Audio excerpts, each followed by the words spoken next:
Are we Oh, ready for feature presentation time? oh, yeah. Let's do Sure. it. We need like a hand motion for this one. Ding ding ding ding ding ding ding ding Pick ding me, ding ding pick ding me. ding ding ding ding ding. Oh, Yeah, it's like we're on a game show. there's like blood everywhere. Yeah, I've already obviously won Rude. because I have a crown and a sash on. You're obviously the commercial break clown entertainment. Perfect. People love clowns. Yep. This is new release, a TV and sometimes movie and sometimes dating show where each week we watch something new and then decide if we want more. Or to date Ashley, that person continuously. yeah, we've been able to count on you every week to Oh, ask no. a burning question to set up the movie or show that we're about to talk Uh-huh. about. And what did we watch this week and what are we dying to answer? All my questions were answered. So, we're dying. Give me Well, 3 what did seconds. we watch? Oh, we watched Woman of the Hour with Anna Kendrick. Or Anna. I don't know if she goes by Anna or Anna. think it's Anna. And we're dying to know if she goes on a date with this guy and what happens. This isn't, once again, you I failed know. miserably. I know. It's not what happens in the plot. It's like, this is a true crime story. How does this stack up against all the other true crime stories? All the other Is it serial really about a killers? serial killer? Yeah. How gory is it? I'll just ask you the burning questions for now on. No, this is fun. I'm glad that Those were rhetorical. They were. You're supposed to answer my questions. you didn't have any questions. How gory is it? Okay, That's my fair enough. tagline. That is a good one because I do want to talk about the way the movie opens right Thank after you. this. Thank Yeah. you, Drew.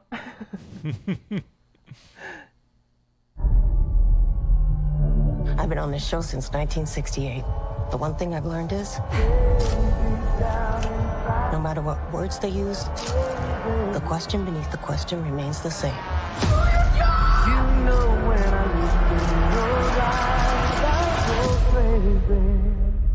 What's the question? Which one of you will hurt me? Ooh. Ooh, yeah. Eek. Like, I'm out. Yeah, so you are a big fan of serial killer stories Yes, that is correct. and true crime. Yes. Check, check. Check, check, check. And Anna you Kendrick. recommended this. And I recommended it. And I like the era or the decade. 70s. And the music and the clothing and And that's it. that's it. So I'm out. I hated it. Just kidding. Well, this once again, I'm on the edge of my seat. I honestly, what was your gut reaction to the movie? Okay. So I did really enjoy it. It definitely wasn't what I expected, but in a good way. I was pleasantly surprised. And I think what I would have liked more of is the dating game show itself. A little Interesting. more. Like I Yeah. didn't think it would be like one day, or one evening of that show, and then the show was done. I thought it'd be like multiple days, to where she was like getting to know that one guy more and more, and then like through that you're getting his backstory of him killing all those women. Right. I didn't realize it was going to be like the dating show was just like a 1 30-minute like episode. Yeah, that's interesting. I was looking for. I thought I had a picture of it, but I'll just show us good old Rodney here real quick. Oh yeah. In that respect, because of the era and the cheesiness of the show and the production, it did remind me of Late Night with the Devil. But Late Night with the Devil, what I liked about it, I think more than you, was the real time kind of propulsive gimmick of it. So it's like you're watching this live TV event go wrong in real time, and that gives you a lot of tension. We get that for like 20 minutes in this Yeah. movie. Excuse me. But then it just kind of goes back to this non-linear story that's like jumping around in time, because it turns out that Anna Kendrick is not really at the center of this story. Her character, she's just kind of the one that got away, and it's an interesting teaser for a serial killer story that he appeared in plain sight on TV on a dating game. Like, ooh, isn't that crazy? While he was actively killing people, but he doesn't kill. He didn't go on the show to meet victims or use the show to meet victims. Potentially. I mean, maybe he would like continuously be on the dating game and just keep killing the people he goes on dates with if he didn't get caught. Well, can you keep going on the dating game? I mean, for the guy contestants, I think it's a one-off. And for the women, yeah, it's a one-off. But so that was just like a hook. Mm-hmm. It wasn't really critical to his like patterns as a serial killer. Right. Yeah. He So just wanted people to see him, to be seen. There you go. Don't we all? Well, that does also bring up another question I had about, whenever you kind of spend this much time with the killer, because we spend Anna Kendrick's a main character that is kind of incidental to the plot, which is weird. The main victim is this young hitchhiker runaway, and she's the one that actually gets away and calls the cops at the end of the story. But throughout all of this, obviously, we're spending a lot of time with the killer. So what did you think of Rodney as a persona? Like, was he charismatic? Could you see why he was able to ensnare these people? Like, no. What did you okay. Yeah. He was like really dull. I don't know. I thought there were like all these women that were like, well, and some of them were like incidental, like the one that asked him to help her move because of all that heavy stuff. Like that was just like, she just didn't luck out in that case. But the other ones, like, I don't understand why they're like, oh, this cool guy. I'm like, he's not, like his old mugshot, not attractive. He's not charismatic. He's like takes photos of you. It's weird. I don't know. I wanted more Anna Kendrick, obviously. I think his old mugshot, he looks like a young like Rob more attractive? Lowe, almost. Yeah, like a long-haired Rob Lowe. I don't know. His face is creepy. Well, yeah, he's a creepy I'm just trying to look kid. at him. I'm trying to look at him as like not what he did, and he just has like I don't know. Yeah, I don't know. He has a darkness. I mean, I totally agree or trust your judgment. I just think that they did actually make him look less appealing with the long hair and a pudgier face. He is schlubbier in the movie. What we find what the whole movie is about, I mean, pretty like blatantly on the nose by the end of it, but like an important story to tell where women were. The girl at the end who calls the cops wasn't the only one that reported him and wasn't the only one that knew about him over time, and nobody listened to these women when they were assaulted or like friends. The thing that kind of bugged me the most that happens during the game show sequence is there's this woman in the audience who had a friend disappear and get murdered by him, and she recognizes him and then just kind of makes some bad choices after that. I mean, I don't know what I would have done. I almost want to think I would just like yell and be like, that guy's a murderer, like number 3, he like killed, like just make it very like disrupt the whole show. Don't let the show keep going. Be like, I saw him murder my friends. Like he's very distinct looking. And they say in his like intro, he's a photographer, he's from here. And she's like, I know that guy. If you're 90% sure, like, I feel like you're pretty much 100% sure. Yeah, she leaves, causes a little bit of a scene by accident by knocking over a monitor. And then she just goes and sits in a dark office while she's tricked into waiting for a producer.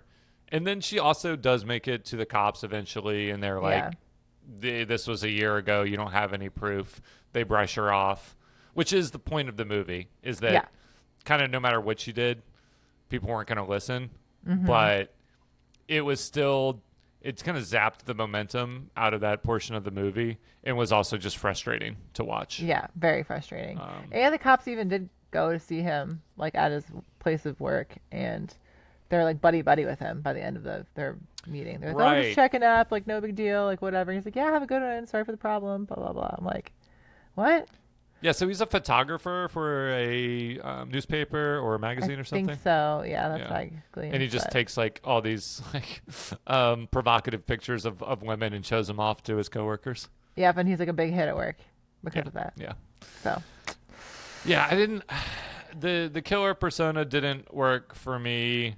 The game show gimmick was underused, and the kind of just the way the story unfolded wasn't that satisfying. Ultimately, unfortunately. Yeah. Yeah. And I don't want to become desensitized to stories, to like listen to women like stories. But that was kind of like, there's been, the Weinstein movie that I recently watched, and like that took so much effort and persistence by the women reporting on that story and tracking down the women that he victimized.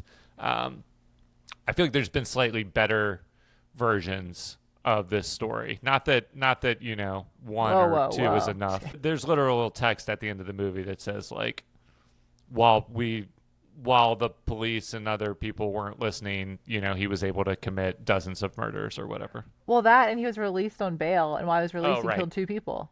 Yeah. Like what? Like Yep. why are you releasing this guy on bail when he's like potentially has already murdered like 10 people? I don't Good point. Like why was he released? Yeah. It seems ridiculous. What did one thing that I thought was really disturbing about the movie, I want to talk about the opening scene of the movie, but I'm going to come back to that. That was probably the most creative bit of violence, but Yeah. so there's a little teaser. But first, Pete Holmes, the comedian, her neighbor in this movie?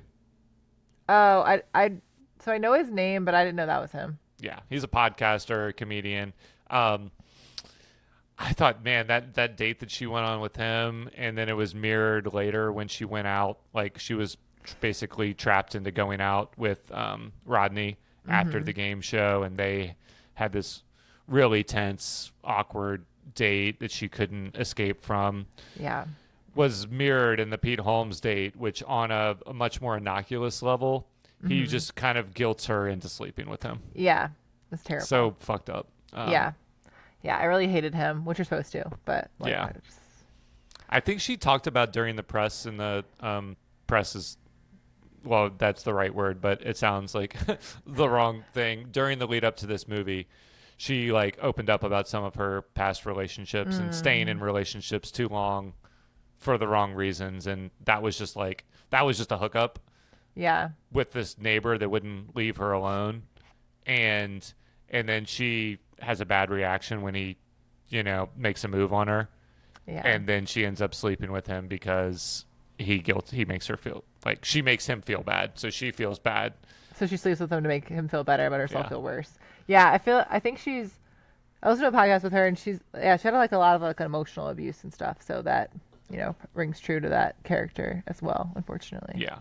Yeah, like he didn't sexually assault her. No. They just hooked up in a very manipulative way that is probably a common experience for people at all different stages in life. And that was And then oh, go ahead. I was just saying that just made it like really tough and sad to watch. Yeah. And then as she was moving out and they passed each other in the hallways, and he was just kind of like, it was just like so uncomfortable. And like, because I thought maybe they hooked up and then he was a good guy and like maybe he actually really did like her, but that was not the case. Nope. So. Yeah, I thought that was subtly well done. Like, we don't see him again Yeah. until, man, this topo is really making Yeah, you really just burp it all over the place. If you aren't watching the video, then you probably would have never known. But He burped at least 7 times so far. Off mic. Off mic. who's of counting? course. Yeah, that was really fucked up. But let's talk about the opening of this movie. Do you remember the first kill? Yes. Describe it. I was like, yeah. Next. So the first one, this girl's out in the desert, and she's like basically like talking to him about her past relationship and that she's pregnant, right? And that she's like hasn't told the parents yet because the father like left. I think that's this same character. So that's like really sad already. and then he like walks up to her and like chokes her a little bit, and she's like, whoa, whoa, whoa, like that's not cool, like I'm not, like, no. And then they like pan out, and she's like running up the mountain like away from him, and she's screaming, and he like attacks her, and then you think like, oh, like he killed her, done. Yep. And then they zoom in on her again, and he like brings her back to life, and then you know she's gonna kill her again. It's like so fucked up, like so fucked up. I thought the way this was shot, like basically kind of like through his camera lens when she was monologuing about like just finally able to kind of release on this stranger this trauma that she's been, this kind of crazy emotional journey that she's been on. And so it's like that shows him being a good listener, like just being in the right place at the right time for her to be able to open up. So that was one way he was able to disarm victims, and it's just shot in a really creative way. And yeah, like you said, like there's the close-up camera angles of her, and then there's like a wide shot of him like tackling her. But I don't think I've ever seen another movie do the, like he does CPR. Like there's plenty of movies where someone's not fully dead and then they get tortured more or something, but she seems fully dead in like a normal, like non-supernatural movie way. Yeah. Then he brings her back just to be able to repeat it. It's like, so, it really, and that's how the movie starts. And you're like, oh no. Yeah. Yeah. Yeah. So gory, not really, but monstrous and brutal for sure. Starting with that. Another pretty effective scene that's the end of the awkward date that her. Oh, I hate it. Yeah, awkward isn't even strong enough. The absolutely like terrifying date that she has with him. They have to leave the restaurant together, and he's like walking her to the empty parking lot. Yeah. And then he's just like following like 10 paces behind. The camera kind of pans out. No, it's worse when she gives him her number, and then he's like, "Oh, can you tell me what your number is again?" And that's that part. I was like, "Oh no, like just run, like forget this." Like I would not even pace myself. I would just run as fast as I could to the car.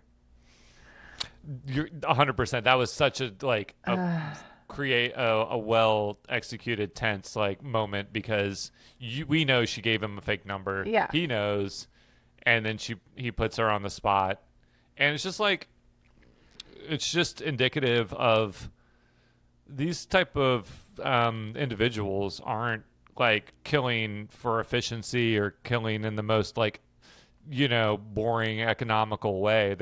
Or the most like secretive way. They were getting away with it, even though they're like stalking and playing with their victims, basically. Yeah, like, it's just all the more. Of a sad commentary on the state of police, and I'm sure not a ton has changed. Like people can get away with heinous things even though they're seemingly like really brazen and really obvious about them. Yeah, and I'd like to think that nowadays things are more documented, so it's a little bit harder, but still. Yeah, so her character gets saved by the fact that people are coming out of the studio right when he's about to kill her at the car, or take the violence up to another level, but she gets away, and that's pretty much the end of her story. Yeah, she stops, she quits acting and moves. Yeah. That's like that was literally, this is not her big break, but it's one of her first opportunities on camera, and she does a good job, although she goes is memorable. Yeah. She might not get any more work from it. She was already disenchanted with Hollywood, and good God, was that like the worst outcome for for her cameo appearance. And everything about the show was skeezy. All the people that not the women that you heard in the teaser clip at the top, but all the men that work on the show and all the men that she goes into auditions for. It reminded me of The Substance. That's what I was going to say. Exactly. Yep. Yeah. Ugh. So good job capturing sleazy Hollywood. Never Nude. Never Nude? Yeah. Do you know from Arrested Development? No, I haven't seen that much. You never watched Arrested Development? We watched one episode together. We're gonna lose followers now because that show. I Well, know, it's right anyway, up my alley. Yeah, it is. You should watch it. He doesn't. Anyway, the main character or one of the characters is the guy who's like the game show host, and he is never nude. He's never naked, so he wears jean shorts in the shower. It's just a funny like side story. Anyway. Gotcha. Yeah. Well, she says she doesn't want to do nudity. Is that why you? Yeah, but that's also his like thing. And anyway, doesn't matter. I was just thinking about him and how funny he is, but how much of a dick he was in the movie. Gotcha. Yeah. All right. Well, any other highlights or lowlights to point out? The outfits were sweet. Yeah. Highlight. And the way it was shot in general was really it was really well done. But I still enjoyed it, but I think it could have been better. I think the directing choices. I don't know. I'm torn. It was a mixed bag of a debut. I think I would have liked if they had just followed the hitchhiker girl that reported him. Like it was all about her, and you like really good connection with her. And then it turned out that she was almost like murdered, and then it like unravels like who he is and stuff. I thought that would have been a cool way to do it. I think something about the ratio of the story was off. Like it's sold and billed as a Anna Kendrick movie because she made it and stars in it, but in the actual events, that character is very marginal. Yeah. In the story, and they did start with, or they introduced the runaway girl early, and they end with her. Mm-hmm. So it's like her story, but the ratio of how much time we spend with the different characters is out of whack. Yeah, or it could have followed like the hitchhiker at the end, or like the girl whose friend was murdered. Like it could have been like her story, and like more like around her. It just felt like it was spending a lot of time with like these women, but it wasn't. Yeah, I agree. It was kind of paced. Well, we didn't. Oddly. You're 100% right. Like we don't learn that much about him, but we get that scene of him crying. We get like he's persistent throughout the whole movie, and we're bouncing around to all the we don't develop a relationship to any of the victims other than Anna Kendrick, and she's not even one of the people that is killed or seriously in danger for very long. So it would have been nice to have like more of a tie to like the girl that survived at the end, or the best friend or something. Agreed. It didn't do this movie any favors that I watched Strange Darling the next night. Oh, I really want to watch that so badly. I'm not going to say anything about it really, other than it's in the same genre. Thumbs up? But it's yeah. Okay. Definitely thumbs up. I liked it. Okay, I was like, say something. Give me something. I just mean it's a serial killer story. It has a fake true crime element. It's set in Hood River, mostly. It is? Yeah. Amazing. So that's a fun local tie-in for me here in Portland. But it's and it's told in 6 parts that are out of order. So it's jumping around between and this like Pulp Fiction but it's done well. It's really stylized, really kind of like going for an art house aesthetic, interesting music choices, and a little bit of a twist, but like it's I felt like a Woman of the Hour was a very conventionally like a crazy story you could read the Wikipedia article on, or you could turn into a documentary, or you could make a true crime podcast about. Yep. There was nothing about the storytelling that was that novel.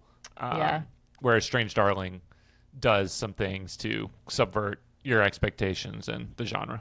Which is also makes sense as fiction. So. Yes. Yeah. So but they play with. Yeah. They play with true crime storytelling by saying this is a true crime story, blah blah blah. Yeah. So yeah. Anyway, highly recommend that. Do you want more Anna Kendrick movies that she directs? No, I don't know. I think she can try again. I'll watch it, but I want her to kicked her out of Hollywood. I want her to be more involved in it. Like more like on screen. I really like her as an actress. So that's what brought me into the movie, and then she wasn't really in the movie. So I think she did all the this checks all the right boxes on paper. She wanted to tell this story that was about, listening to women. She knew she needed to be part of it to sell it, but she didn't actually put herself at the center of the story. Like, she did all these clever things to kind of make it a little about the other victims, and yet that made it just kind of caught between two worlds. So I think if she took a step back and wanted visually, like the things that we described, the kind of like obvious director choices outside of the storytelling, I think we're on point. So I'm gonna say yes. All right, Anna Kendrick, you have permission to direct your next movie. Yep, we are the gatekeepers, and we give you permission. Yep, you're welcome. Yep, there you go. Actually, the court jester grants you free reign over Hollywood. So carry on. All right. Well, that's it for our feature presentation. Are you ready to preview what's coming now that October is over? Yes. Okay, here we go. Coming soon to home video. All right, so let me give you two options here. Okay. Option number 1 is the one we've already talked about before. Back to the Future meets Scream. Netflix original next time option. cut. Already out. That was efficient. Don't even tell me what it is. Just kidding. Yeah. Netflix original. Actually, I saw a trailer for this. Looked pretty interesting. Yeah. So. What's the tagline and what is it? The tagline is, "You can hide, but you can't run." It's called "Don't Move," and I watched the trailer on it, and that looks pretty interesting. Yeah. You lose all your motor functions, and then you're just crawling around in the grass. And someone's hunting you, looks like. So, right. Yeah. We've all been there. Sure. I think that one is like a fun thriller, good transition from Shocktober into No Move November. Sure. See how long we can keep that trend going, but we'll watch. Oh, and I wanted to mention, as of yesterday when I was making notes, Woman of the Hour was number 3, the number 3 movie. Dropping. Don't Move is up. Is there anything, obviously we have Killer Christmas coming in December, but is there any kind of movie themes that you look for in November? Is it rom-coms, holiday stuff? Like, I like a good rom-com. We haven't watched one of those in a bit either. Yeah. So. Well, Don't Move will fit the bill. Yeah. How romantic. Yeah. All right. Well, that's it for this week's episode of New Release. Don't know why I said it like that. Perfect. I like it. Don't search for New Release in Spotify or Apple. Search or do. Yeah, see what you find. Search New Release anywhere podcasts are not sold, given away for cheap. But Ashley? That's a wrap. Yeah, that was a struggle. Yeah, that was good. Bye. Bye.